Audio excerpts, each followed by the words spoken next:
আর সমস্যা আছে যেমন নীরবে চাঁদাবাজি হয়, এগুলো আমরা বলতে পারবো না। নীরবে কোন চাঁদাবাজি এটা? হয় যেমন বিভিন্ন ঘরের থেকে টাকা নেয়, আছে ঘর দখল করে খায়, ঠিক আছে, এরকম কিছু আছে। ওইটা কি ওই ৬০,০০০ ১ লাখের বাইরে? হ্যাঁ, ওগুলো বাইরে, মানে ওগুলো আমাদের দেওয়া লাগে না, কিছু ঘর এরকম আছে আর কি, ওই টাকাগুলো তারা নেয়। তারপর আরো কিছু আছে যেমন মাদকের একটা সমস্যা আছে ব্যাপকভাবে।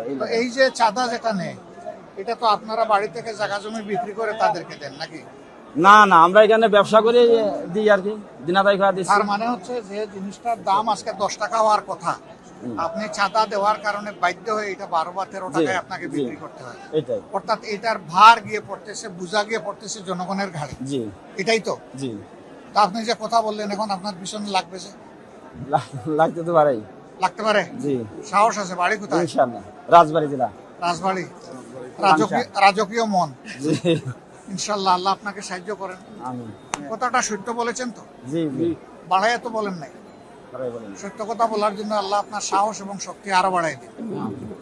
আর আপনার কোনো সমস্যা হলে আমরা আপনার পাশে থাকবো, ইনশাআল্লাহ। কারণ আমরা আসার কারণে এখানে আপনি কথা বলেছেন, আমরা থাকবো আপনার সাথে। এখন জায়গায় জায়গায় কি করতে হবে? নীরবে চাঁদা দিয়েই যাবেন, সহ্য করবেন, নাকি আরো কিছু করা লাগবে? না, আমরা চাচ্ছি এটা বন্ধ। বন্ধ?